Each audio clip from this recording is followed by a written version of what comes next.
Aloha, Koloa Ohana. Aloha. This is our latest update in our quarterly owner update for Koloa. This is quarter 2 of 2024. And we're going to be covering a bunch of different things that are happening in the market right now. A lot of them are what we are doing to answer the market, but we also wanted to take the time to kind of explain where the market is and what's going on with vacation rentals in general. So we'll be covering some of the recent state legislation that has been happening on a state level that affects the counties and how they deal with vacation rentals. We're going to be covering an overall market review of how our market is doing this year relative to years past and how the outlook looks for the next couple of months, maybe the latter part of 2024. We're also going to be covering our process for revenue management, how we're actually doing what we're doing to achieve our results as they compare to both the market, the state level, and then how we've done year over year and in the past and things like that. We basically just want to give you an idea as to what we're doing to keep everything that you have in terms of your revenue and your projections and everything like that, how we're doing along all those lines to get those results for you. Then we're going to talk about some of the other things that we're doing to help to promote bookings. We're going to talk about a booking channel connector that we've recently onboarded with that's going to give us access to some new booking channels. And then we're also going to talk about our efforts to organically grow website traffic to koloakai.com and how that's been working. So there's going to be a lot involved in this. I believe that by the time we cut this up and we present it to you, we'll have chapters so that you can kind of skip around and see and talk about, go find what you want to listen to, what you're interested in. And if not, you can just watch the whole thing from start to finish and that'll work too. So without further ado, we'll jump right into it. Okay, so county and statewide legislation updates. I know that a lot of you have probably been hearing about how the state of Hawaii is trying to put in a ban on vacation rentals, and there have been some state laws that have just been passed that change the way the counties are allowed to handle vacation rentals. And I've received several questions about what that means and how that applies to us. And so just wanted to take a few minutes to kind of talk through what has actually been happening. So there was a state bill that was recently passed, and basically what that does, and I believe that it's either been signed by the governor or it's being put on his desk to sign within the next couple of weeks. It sounds like he's going to sign that bill into law. And what that law does is it reverts control over vacation rental zoning from the state level down to the county level. And so why that's important is that it gives the county each county and basically each island, it gives them the autonomy to decide how they're going to handle vacation rentals. Now, which is a good thing for Kauai. Exactly. Yeah. So if I were in Maui or if I were on Oahu, it would make me very nervous because they're coming from a situation where they did not have much regulation to begin with. So on Maui, tourism has gotten very, very prolific. They've got big high rises, they've got large buses, they've got an expanded airport, they've got bypass roads, they've got all this stuff to accommodate the giant increase in tourism over the past 30, 40, 50 years. Mm-hmm. On Kauai, we've taken a different route. And a lot of people prefer Kauai because it's not that giant touristy market. So that being said, what's happening in Maui is that they are starting to carve out areas of the island that are not appropriate for vacation rental travel or for tourism travel. So what we've seen, the early talks and some of the early things that are coming out of the Maui revisions is they're looking to carve out some of those destination areas as being okay for vacation rentals. And then they're taking other more local and residential areas and they're saying these areas should not have vacation rentals in them. Now, because they need the housing. Because the locals need the housing, exactly. So if you're familiar with, say, the west coast of Maui, for example, you've got Lahaina, then you've got Kaanapali, then you've got Napili, then you've got Kapalua. Now, Napili is really the only area on the west coast of Maui that is serviceable to all those vacation rental areas where locals can actually live and have a place to call their own, have apartment complexes, grocery stores, things like that. And those are the types of places that they're trying to pull away from having vacation rentals at so that they can concentrate them at the resort areas. That seems reasonable to me. So far, I'm not worried about that type of legislation. It doesn't seem to be overreaching. It doesn't seem to be trying to cut the legs out from under the tourism industry. It's just getting back to a better balance of where tourism ought to be.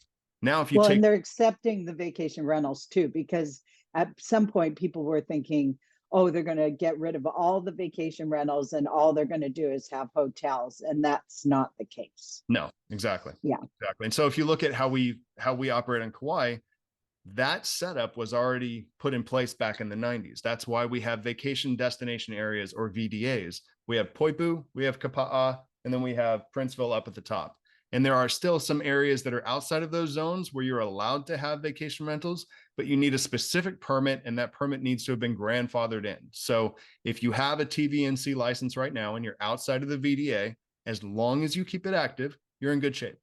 So that's the way Kauai has been working for a while, and I don't see there being any big change to the way Kauai operates in the near future. Now, I'll share. We're the only VDAs in the state too. Right. Kauai's the example actually for the state of Hawaii. So I was fortunate enough to be able to take an opportunity to do a Kauai Board of Realtors brown bag breakfast with the mayor a couple of months ago, and in that conversation, somebody asked the question about this very issue on how is Kauai going to be changing or viewing the new legislation with regard to vacation rentals. And the current mayor, Kawakami, went through and actually discussed about how he had been involved in legislation of that bill early on, back when he was in the legislature, and how he thought that right now in Kauai, it's not really necessary, because the mayor's office over the past 5, 6, 7 years has gotten together with Airbnb, Expedia, Booking.com, and all of the big OTA or online travel agencies, and worked with them to basically help the county understand who's operating properly within the VDA and who is not operating properly without it. And that has been so effective that there are very, very few vacation rentals being operated outside of the zones without permits. So the legal operation of VDAs within or the legal operation of vacation rentals within Kauai is at an all-time high, which is fantastic.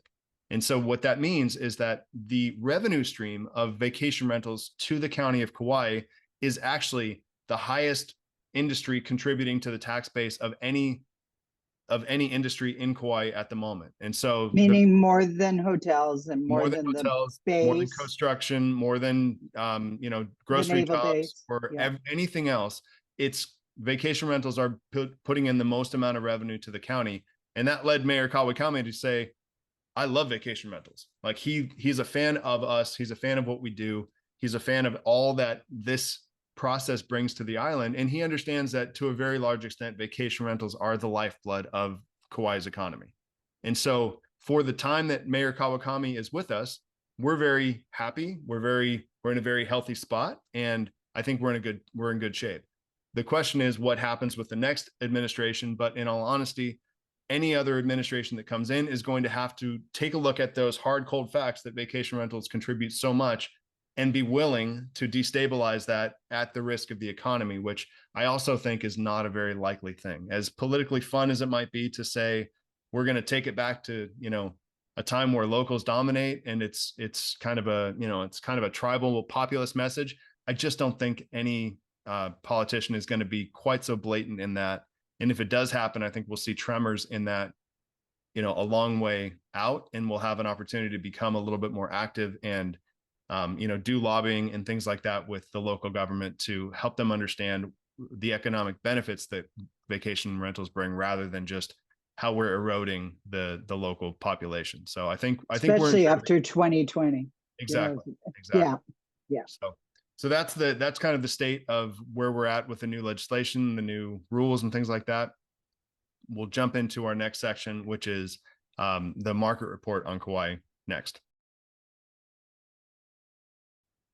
Okay, so now we're going to cover the market of Kauai and the current state of vacation rentals on not just the state level, but a county level of Kauai, and then also our local market, and to see how we're doing as a market, how healthy the market is as opposed to periods before. So to do that, I'm going to share my screen real quick, and we're going to look at the Kauai vacation rental performance metrics that the state shares with everybody. And if anybody's interested, I'm going to be posting all of these resources along with the video to the email that we send out so that you guys all have the opportunity to look through this information yourselves. So For those of you that are analytical. for those of you who care at that level. Yeah. Okay. So what we're looking at here is the March 2024 Hawaii Vacation Rental Performance Report.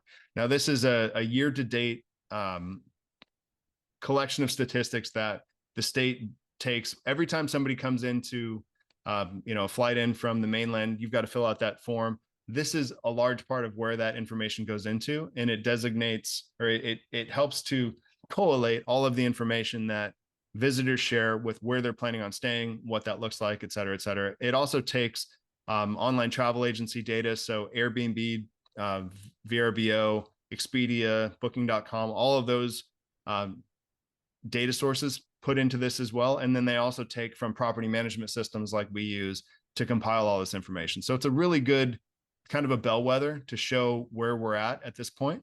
So I'm going to go through, I've highlighted a few sections that we'll talk about. Kauai is actually doing the best in terms of having the lowest available vacation rental units in March. We were at 55.1% occupancy island wide, which compared to the other islands is the highest occupancy percentage and the lowest available occupancy, or the lowest available room for all of the islands, which means as far as vacation. Jed, before you go forward, you said for March, but you mean for the first whole quarter, right? This Right. is January, February, March. I believe so. So there are some of these. This one says in March, but I believe that most of the statistics are year to date. So whoever put this together might have been saying both things at the same time. I know they put this out on a monthly basis. So the last one they put together was for March, and so we're looking at March, maybe March specifically, but also year to date information for this year. So we'll scroll down a little bit, and then we'll get into kind of the data section where we start talking about, for Kauai Island, unit occupancy, again, 55.1%. And that means we are down a year over year comparison from last year. This time last year, we had occupancy countywide, island-wide of 57%. So we're down about 2%. Interesting to note that our average daily rate is slightly up. So we're always looking at the interplay between occupancy and average daily rate, because that is how we calculate revenue. And we'll get into that a little bit more later. So one of the interesting things to note too is that they also put together where are we today versus the last time the market was truly healthy, and that's pre-COVID. So they look at 2019, and you can see that the supply in Kauai is up 25%. The demand for Kauai is down 17%. And the average daily rate for Kauai is up 46.4%. So when you put all this stuff together, our occupancy for this part of the year is down 28% over where it was in 2019. Now, what this really means is that we have a shifting demographic. When you change the price of something almost 50%, you necessarily change the type of traveler that you're going after. And so for us, that means that we need to be aware that we're now looking at slightly different demographics than we were pre-2019, pre-COVID, essentially, because the prices have gone up substantially. We need to make sure that we're taking a different approach to not only who we're trying to reach, but how we're going about doing it. And that is why we're kind of walking you through the progression of how the market's changed in the past 4 or 5 years and what we're doing differently to address that. So interesting information here. There's one more piece that I'll share, and this is where it goes specifically into the Poipu and Kukui'ula market, and we are outperforming the rest of the island with 66% occupancy for 2024 and 493% average daily rate, which again, the rate is down about 1.7% and the occupancy is up about 8% from last year, giving us a total of 66.2% occupancy for the year so far, which is really healthy considering the rest of the island is either in the high 40s or mid 50s, most of them. So that's kind of a general look. There are a lot of other statistics here that you can look through if you want. I'll be posting the entire report, but it's really interesting to take a look at where we're at. So in a nutshell, the market right now has changed substantially. The rates are way up. The occupancy overall is down slightly. And there are also many more units available in Kauai than there were, back in 2019. So all of this means that the way that we did business for a lot of years pre-COVID needs to adjust, and we need to be looking at different ways of doing business, which is what we are going to be walking you through here shortly. So, jumping into our specific market, this is a report that's put together by our dynamic pricing system, and it shows kind of some of the basic market. The basic market health in Poipu is good. This is for our date range of January through April of 2024. This is an interesting number here. The bookings by booking channel. I know I get this question a lot. Vrbo is 47%, Airbnb is 34%, Direct is about 14%, and Booking.com represents about 2%. So that's and this is for the Poipu market. This is for the Poipu specific market, yeah.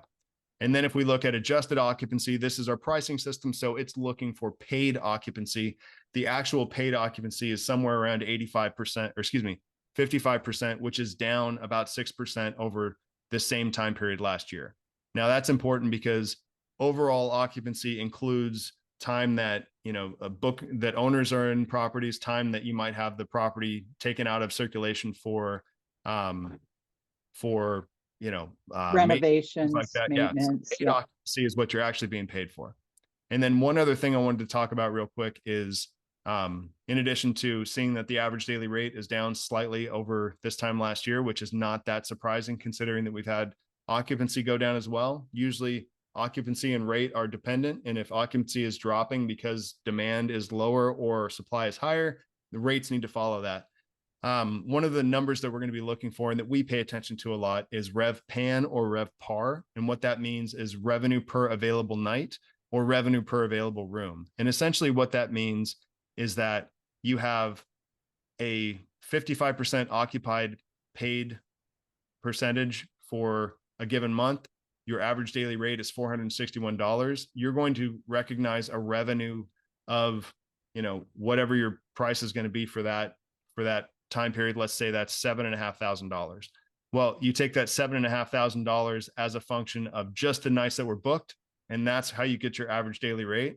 But if you look at that over the course of the whole month, that $7,500 means you're getting paid on average $255 a night per each day in that month. So that RevPAN number is interesting because it can tell you, RevPAN or RevPAR, it can tell you how efficiently the property is being used to generate revenue.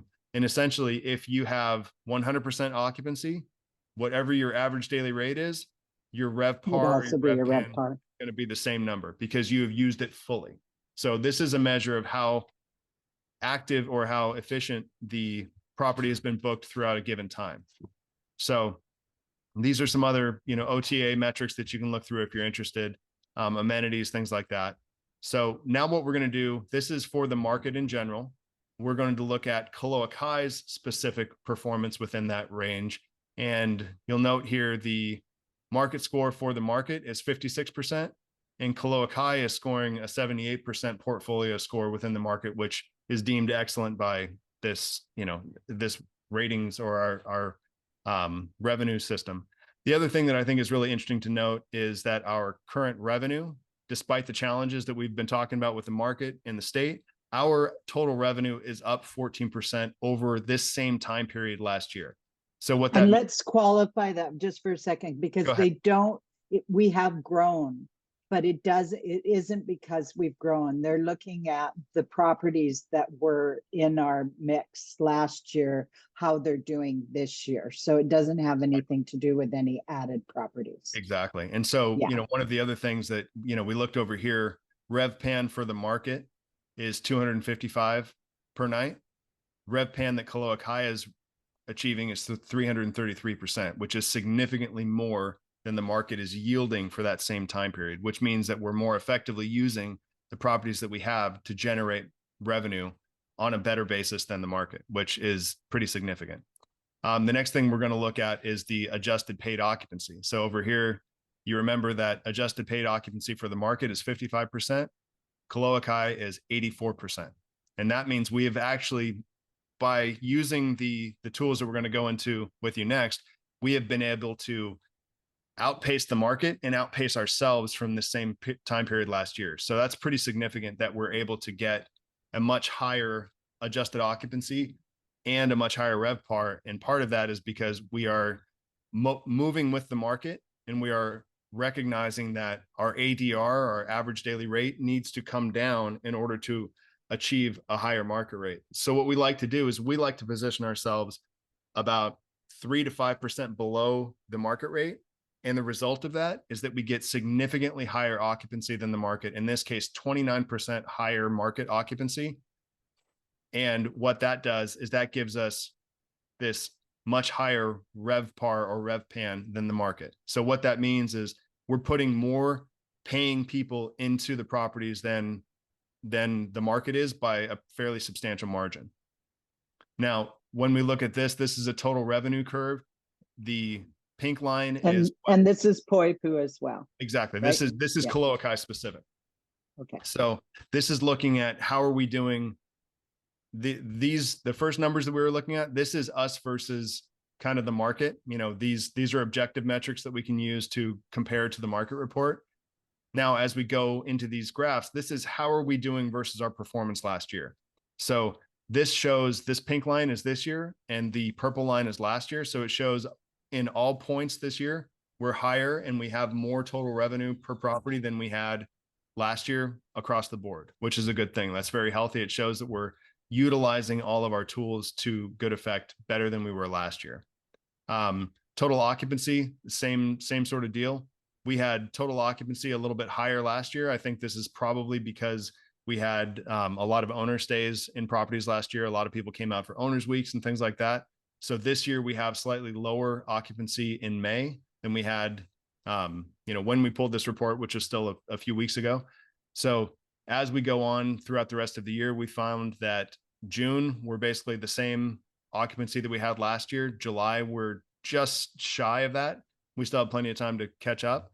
But for August through the end of the year, we already have better occupancy in those properties at this time than we did the same time last year, which means we're doing a better job of putting more people into the properties earlier than we were this time last year. Now, this is an average daily rate curve. Again, pink is this year and purple is last year. We've recognized that there's not a whole lot to gain out of pumping the average daily rate up higher. And we've been able to pull those rates down slightly throughout this time period. And that, I believe, is what is responsible for us having achieved better occupancy through that same time period, because we're making it more attractive. And what that's going to do is it's going to give us a better base to make later adjustments from. So rather than having to slash prices like a lot of other managers do at the last minute in order to get last minute occupancy, we're already going to have a very stable occupancy base, and we're going to have to adjust those rates less, which is going to end up having us cover the spread with that average daily rate while also already having achieved more occupancy. And again, if there's something I want you to walk away from, it's the combination of average daily rate and the occupancy. That's what makes revenue, and that's what gets to our bank accounts at the end of the month, is the revenue. It's not just the average daily rate, and it's not just the occupancy, it's the combination of those two. And then we've got, our rev per available night. So revenue per available night or per available room. At all points in 2024, we are above the 2023 numbers, which even in a challenging market, I couldn't be more pleased with how this looks right now, because this shows that we're currently more effectively managing the properties to get better revenue all across the board for the next 6 months than we were this time last year. So for me, that's a big win. This tells me that our methodologies are working and that we're continuing to produce better revenue than we were even this time last year. And then when you look at the market, which is some of those other ones, you can see that we're doing a ton more than the rest of the market is right now. Adjusted paid occupancy, same deal. Our pink line, which is this year, is above our purple line last year, which is really what we're shooting for. And again, that paid occupancy, that's people paying to be in your place, not you taking it or giving it to friends and family for nothing. Adjusted paid occupancy is what we get paid for, and having it be across the board higher than this time last year is, I think, proof that we're doing awesome. Yeah, Yeah. the methodology is working, and we're very happy about that. Medium booking and lead time check-in. This is good information. If we're having a problem somewhere, we can always check in and see, are we booking too far out? Are we not booking enough far out? That kind of thing. So it's And on. lead time is when they make the booking to Correct. when they arrive. Yep. And it's typically shorter, and it's a lot shorter than it was like 10 years ago. Yep. It's Yeah. a lot shorter. And then this last one I wanted to show, just because I think it's really interesting, is that this kind of shows that this time last year, which is the blue line, these are cancellations by stay date. And we see that there were a ton of cancellations in late summer, early fall, and into November. And what that signals to me is that we had a really overinflated booking season in early 2023, where a lot of people booked way ahead of time at really, really high rates. And then the market cooled significantly, and they realized, wait a minute, all I have to do is cancel this booking and then rebook, and I can save myself a ton of money. So that's what happened last fall. We had a ton of cancellations because prices were really, really high when they booked in early 2023. And then things started cooling off, and they realized that all they had to do was cancel and then rebook, and they could save money. But what you'll see is we've got the exact opposite thing happening this year, which means that we've put ourselves in a much more sustainable place in terms of revenue and rates and things like that. People aren't having the same trepidation at worrying that they booked at too high of a level. And in fact, they're kind of going the other way. So we probably are going to be cutting some of that that occupancy that we've already gotten, and increasing our rates in that period a little bit, just to be sure we're not underselling the market either. So Mm-hmm. when you look at all of these things, the thing to take away is that, Koloa Kai is hitting on those adjusted occupancy, adjusted daily rates, and the rev par here. And that's showing us that we're really in a good spot. And we're going to go through our methodology as to actually how we do the process here in our next section. Okay. So here we are. We're about to go through our pricing procedures, how we actually do what we're doing, making all those adjustments. We use a couple of different data sources for that. We'll be walking you through the data source that we use to kind of get an eye on where we are relative to the market. And then we'll jump back into our actual pricing software to make some of those adjustments and show you kind of how we go about the process of aligning those two curves. So without further ado, I'm going to share the screen, and we're going to get right into it. This is what we do every week. Exactly. Yeah, that's a good point to mention, is that we do this process every Tuesday morning. We go through and look at how is Koloa Kai doing on occupancy, average daily rate, and rev par. Again, from the last section, that's revenue per available room or per available night, just depending on how you want to look at it. So, And we divide it up by the size of the property. So we're comparing one bedrooms with one bedrooms, etc. Exactly. So this is kind of how this would the previous year looked on Koloa Kai. But what we're doing is we go in and actually look at, say we start at the top with condo 1-bedroom properties, and we typically look out for the next 6 months or so. The view we usually start with is looking at average daily rate and occupancy. And again, what this does is this references, the blue line is Koloa Kai's adjusted paid occupancy. The orange line is the market adjusted paid occupancy. And then we have Koloa Kai average daily rate is the what color would we call that? A darker blue or a bluish gray? Maybe a teal.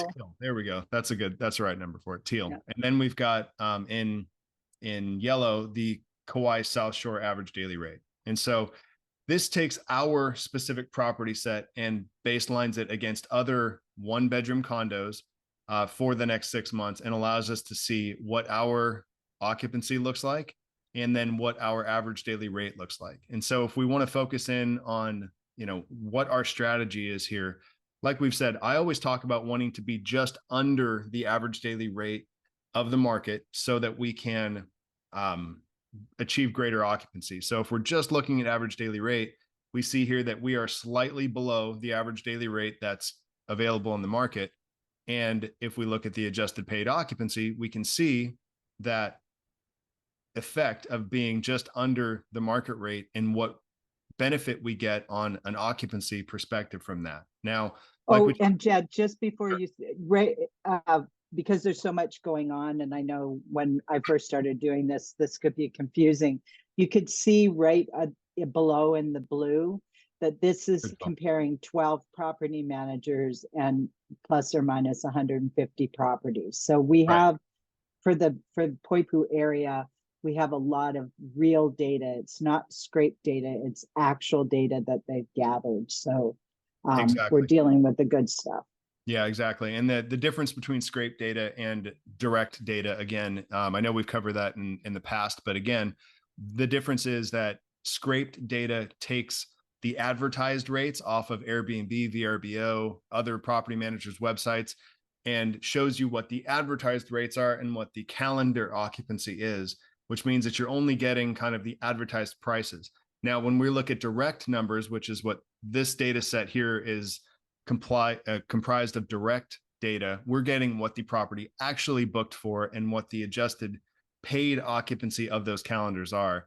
So again, this takes away owner bookings, this takes away maintenance blocks, holds, things like that, and it just displays the occupancy that has been paid for.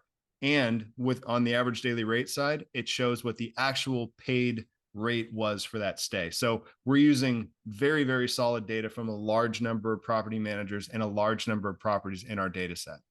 So one of the questions that you might ask is, why would we want to be below the average daily rate? And again, this is our property set versus the market. And so what we're trying to take into account is not just that our property set might not be all one bedroom, oceanfront, top of the building kind of properties that set the highest rates, but it's a collection of a lot of those different properties. So some are garden view, some are mountain view, some have ocean views.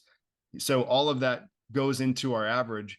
And that's part of why we like to keep ours a little bit below the average rate, is just because that's part of our property set makeup at the moment. And we're working on getting a finer tuned appreciation of, different property attributes that would give different rates. And we're working with our data providers on that as we speak. So for now, what we've been able to do is use that strategy of slightly lower average daily rate and slightly higher occupancy to produce a higher revenue across the sample size that we're looking at. And so we see here that in September and in October, we're not exceeding the market in revenue booked at the moment. So this would be an area where we're going to jump in and take a deeper look at it. So we're going to switch back over to the average daily rates, and we're going to look at paid occupancy.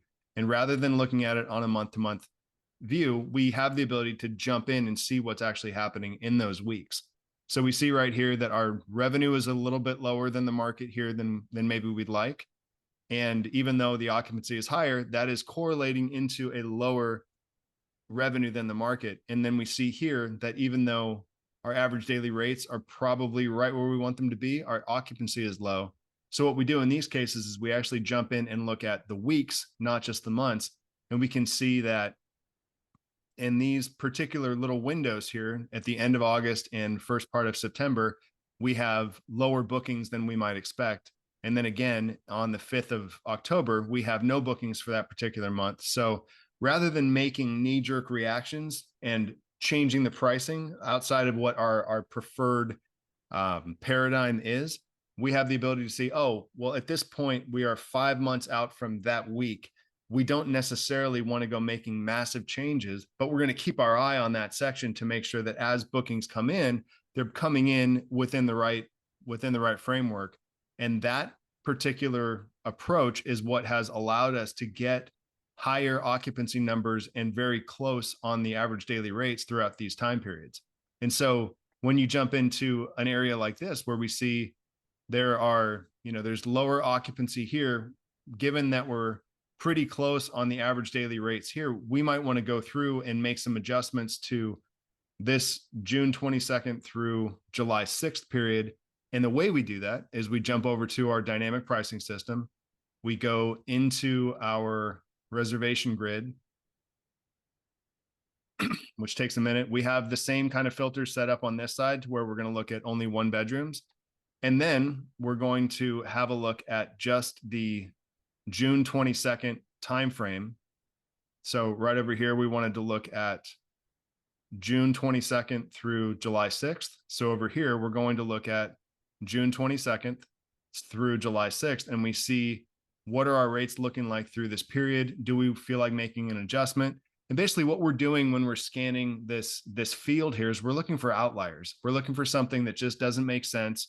We're looking for something that seems like there's a massively large problem with what the rates are. And if we don't see any specific outliers, then what we can do is we can select all of these, and then we can edit those listings and go through and we do a time-based manual override. So we can take this time frame from June 22nd through July 6th, and we can affect say we wanted to decrease the price by 5%.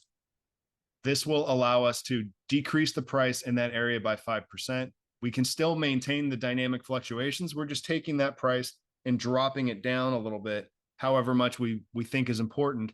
And then if we were to hit save changes here, that would affect all of these properties during that time only in editing or adjusting those prices. And so I'm not going to make this change because we're just talking about it for instance, but what I can do is I can go in and we can check out a specific property, and we can see here that we have already actually done that price change. So we had a price change that we did last month or last week, where we took the price down 12% on a newer property that we've got in our set that shows that we were encouraging bookings in that area. It'll show us exactly what this price is made of. So we've got the base rate, we've got the seasonality, we've got the day of week, the search demand that's impacting that, the prices due to the year over year market performance, and then also any manual overrides, to where we're able to really, really get a fine tune on what we're doing on that particular property and adjust it so that we can ensure that we're going to get bookings in that time period as well.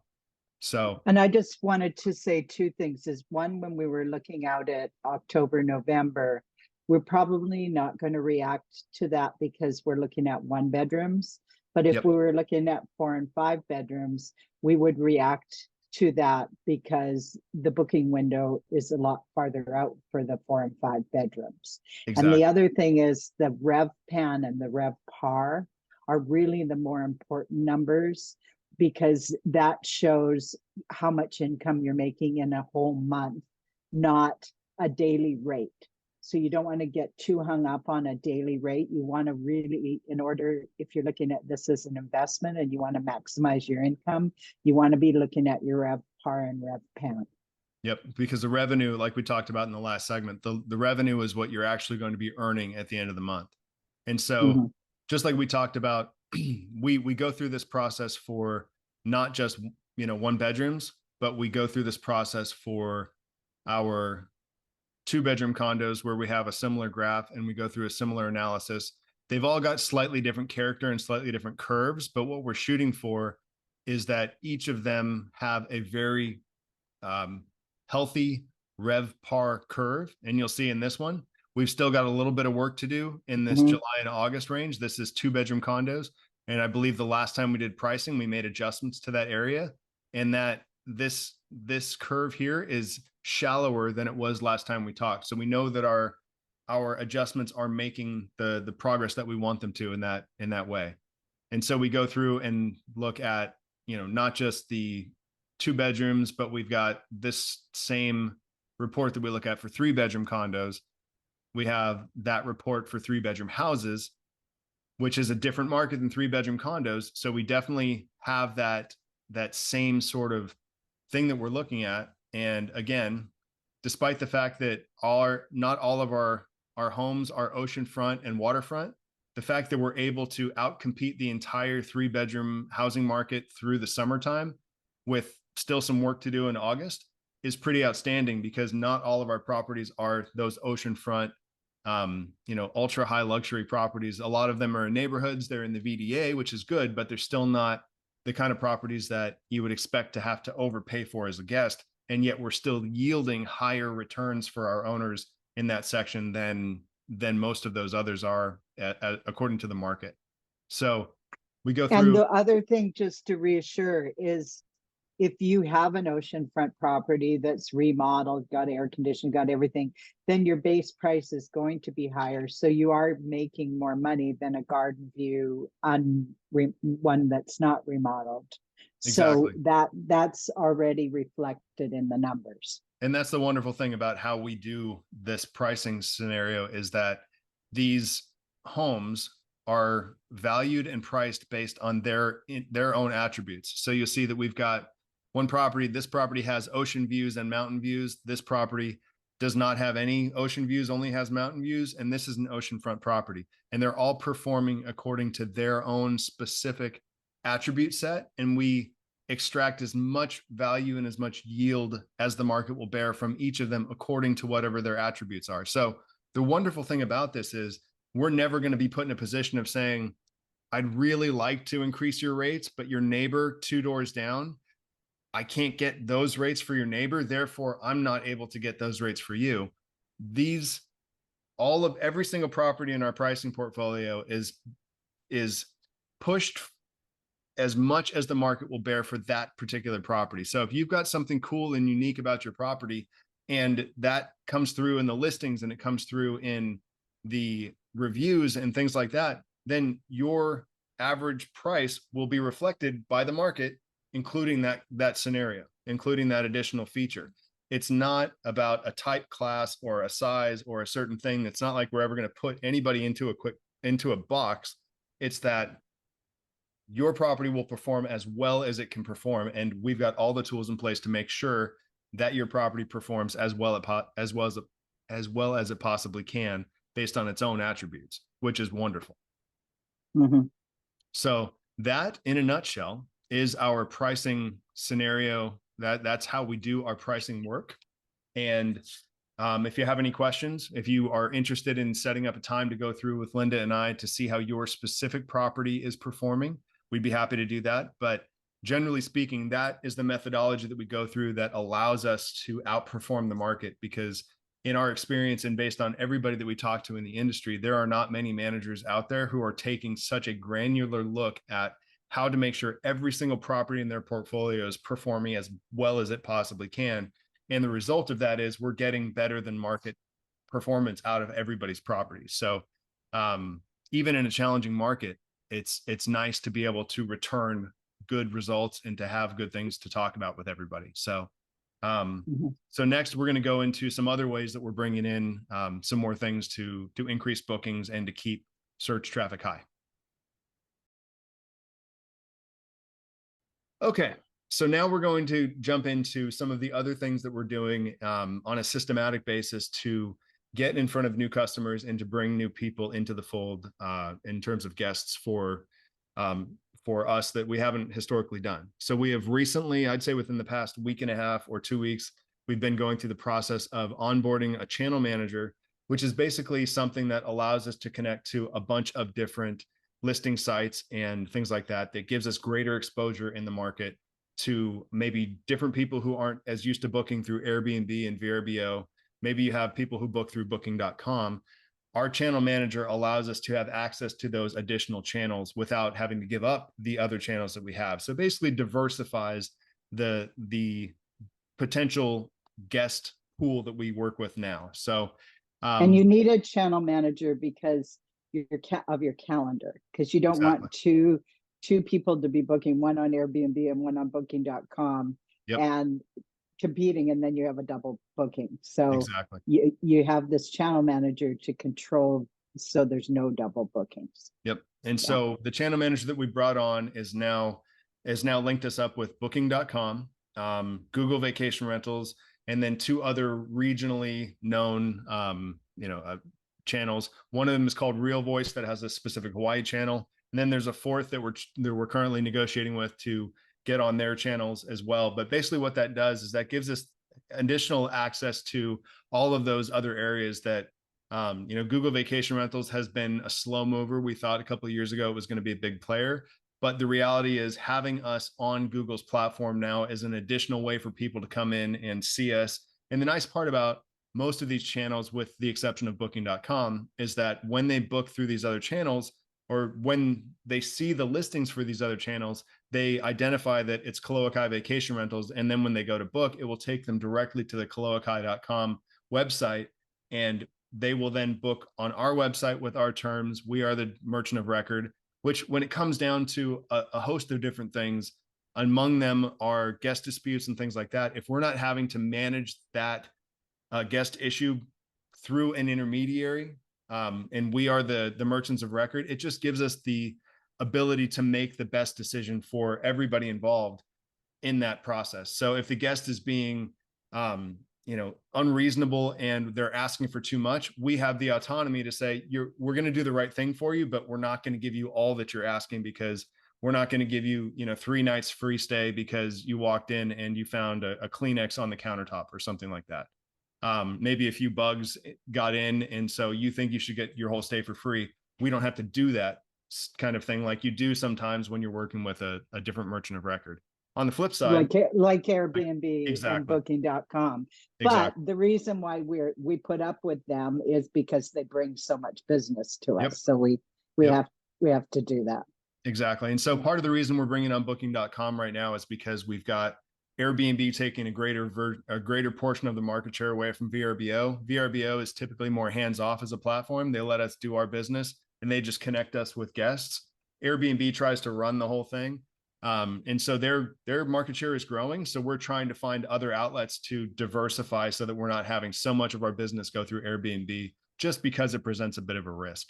Another thing about booking.com is that is largely a West Coast, East Coast, and European booking platform.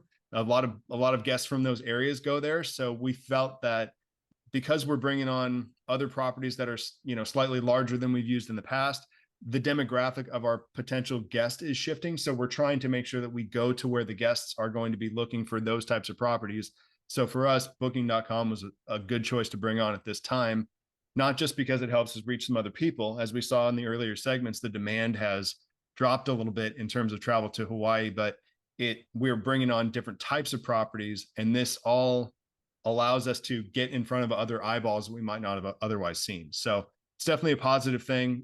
It shouldn't complicate matters much at all in terms of the background administrative stuff. We've got a couple of bookings coming through on most of the channels now, and everything seems to be good. So we're thinking it's just a good win, and it's the right time for us to kind of move in those directions to get in front of more people and more eyeballs, because the more eyeballs you have on the listings, the better the chances are you're going to convert to a booking. And once we get that conversion, again, just like our last segment, occupancy rates equals revenue. Revenue is what you take home. So we're very happy to be doing that.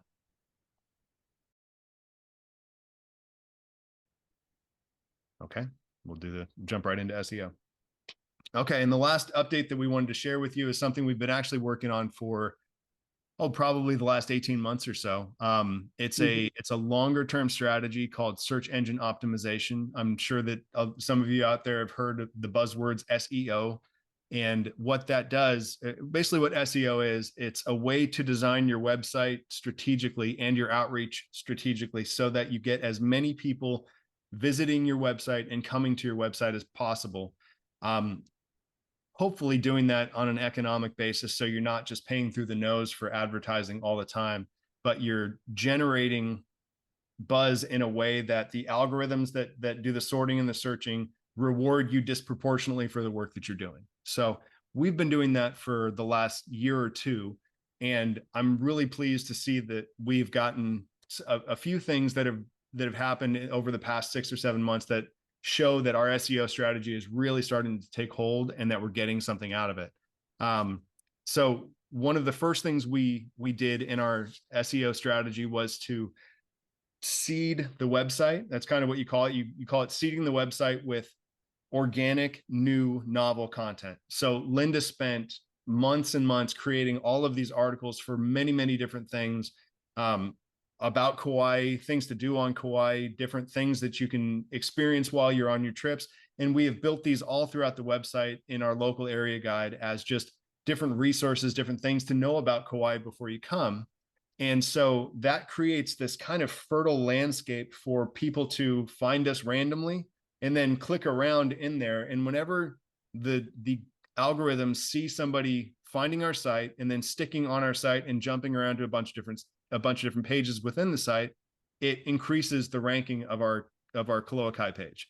And so she seeded the website with all of these different content things in there. I mean, some of them are hikes, some of them are beaches, some of them are trees, some of them are flowers, all that kind of stuff. And then we, about a year and a half ago, we partnered with a marketing company to do, every 2 weeks we send out a guest email marketing newsletter, basically an email newsletter. I think a lot of you are probably on that, but that's composed of not just our owners and other potential owners, but also all of our past guest list. So that email marketing newsletter that Linda directs and works to put together goes out twice a month, and it often will have a feature of one of the articles that she's already worked on. So we've got links not only to our website to book properties, but we also have links to these other subject matter things within the website.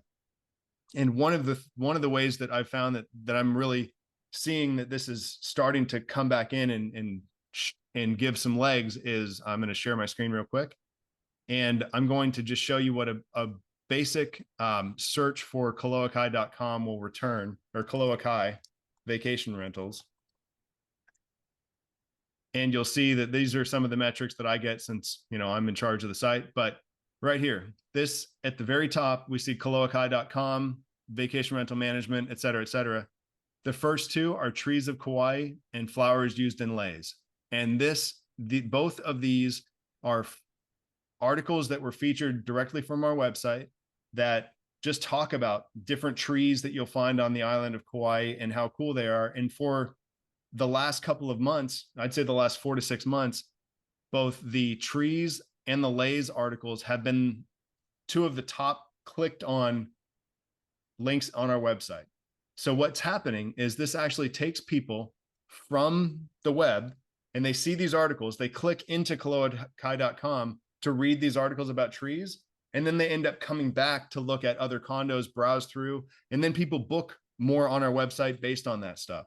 So it's really it's a fascinating thing. It's a very niche, kind of highly specialized skill, but it's been a big win for us. And what that does is it allows us to have a really big impact without us spending just a ton of money on advertising, just throwing money away at the Google ads, Facebook ads, things like that. And it's allowed us to really take control of the organic growth and organic search terms that Koloa Kai has to offer. And so that's been a big win for us too. And we're continuing to develop that, across the board. And if any of you ever have an idea for a newsletter, I'm always open. So yeah, email me. A newsletter every 2 weeks that turns out to be a lot of subject matter to cover. So yeah, and I love when you're here, if you take pictures and you something really cool, send them to me. I'd really love to hit on any activities or any places that you love, or restaurants, food pictures, anything like that. Yep. Anything that you enjoy about Kauai that you think somebody else might enjoy, when you talk about it with your friends, you share about how much you love Kauai. That's whenever you have that moment where you're sharing with somebody, that's the kind of thing we'd love to hear about. So if you want to share that with us, we'd be happy to feature an article on it. The basic format of the newsletters is that we have a subject for the newsletter, and then we'll usually feature either a property. Sometimes we'll do Nihikai, sometimes we'll do Kihuna Plantation, sometimes we'll do Pili Mai. Sometimes it's about a specific property that we've just brought on into the platform or into our management group. So we always have a little bit of featuring the area and also featuring, a great place to book and come and stay and enjoy the area. So there's always a nice mix there. And I've really got to give kudos to Linda for leading the charge on that. And we've had realtors talk about how they get our email marketing twice a month and they read it every month, because it's not just a sales pitch. It's not just about trying to incentivize people just to come and stay with us, but it's really a thing that helps everybody who reads it learn a little bit more about Kauai and about what makes this place special. And I think that's why it's really kind of working. So the more that you can help share with us as to why you love coming and why you like being a part of the culture of Kauai, the more you can share that with us, the more we'll share it with everybody else. So appreciate that very much. And that's it. We hope you've enjoyed our extended version of our owner update for the second quarter of 2024. We'd like to thank you all for being a part of what we're doing here. It's a really fun thing to be involved in on a daily basis. And just thank you for your business. Thank you for your partnership. And if anybody has any questions, please feel free to let us know. Yeah, we're here. Aloha. Aloha.